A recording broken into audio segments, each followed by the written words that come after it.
बादशाह की पहेलियाँ। बादशाह अकबर को पहेली सुनाने और सुनने का काफ़ी शौक़ था। कहने का मतलब यह है कि पक्के पहेलीबाज थे। वे दूसरों से पहेली सुनते और समय समय पर अपनी पहेली भी लोगों को सुनाया करते थे। एक दिन अकबर ने बीरबल को एक नई पहेली सुनाई। ऊपर ढक्कन नीचे ढक्कन, मध्यम मध्यम खरबूजा, मौ छुरी से काटे अपाही, अर्थ तासु नहीं दूजा। बीरबल ने ऐसी पहेली कभी नहीं सुनी थी, इसलिए वह चकरा गया। उस पहेली का अर्थ उसकी समझ में नहीं आ रहा था।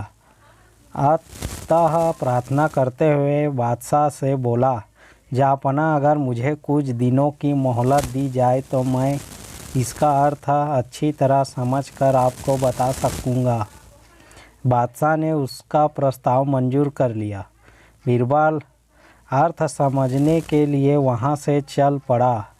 वह एक गांव में पहुँचा। एक तो गर्मी के दिन, दूसरे रास्ते की थकान से परेशान वह विवश होकर एक घर में घुस गया।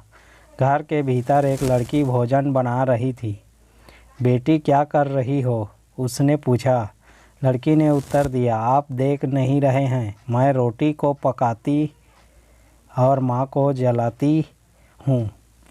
अच्छा, दो का हल तो तुमने बता दिया। तीसरा, तेरा बापू क्या कर रहा है और कहाँ है? बीरबल ने पूछा। वह मिट्टी में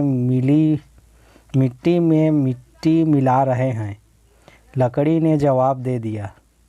इस जवाब को सुनकर बीरबल ने फिर पूछा, तेरी माँ क्या कर रही है?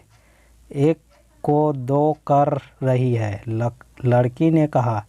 बीरबल को लड़की से ऐसी आशा नहीं थी, परंतु वह ऐसी पंडित निकली कि उसके उत्तर से वह एकदम आश्चर्यचकित रह गया। इसी बीच उसके माता पिता भी आ पहुँचे। बीरबल ने उनसे सारा समाचार का सुनाया।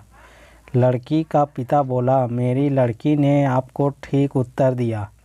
अरहर की दाल अरहर की सूखी लकड़ी से पक रही है। मैं अपनी बिरादरी का एक मुर्दा जलाने गया था और मेरी पत्नी पड़ोस में मसूर की दाल दल रही थी। बीरबल लड़की की पहेली भरी बातों से बड़ा खुश हुआ। उसने सोचा, शायद यहाँ बादशाह की पहेली का भेद खुल जाए। इसलिए लड़की के पिता से उपयुक्त पहेली का अर्थ पूछा। यह तो बड़ी ही सरल पहेली है। इसका अर्थ है, मैं आपको बतलाता हूँ। धरती और आकाश दो ढक्कन हैं।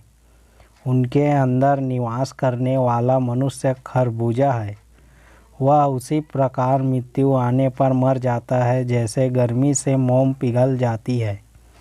उस किसान ने कहा। बीरबल उसकी ऐसी बुद्धिमानी देखकर बड़ा प्रसन्न हुआ और उसे पुरस्कार देकर दिल्ली के लिए प्रस्थान किया। वहां पहुंचकर बीरबल ने सभी के सामने बादशाह की पहेली का अर्थ बताया। बादशाह ने प्रसन्न होकर बीरबल को ढेर सारे इनाम दिए।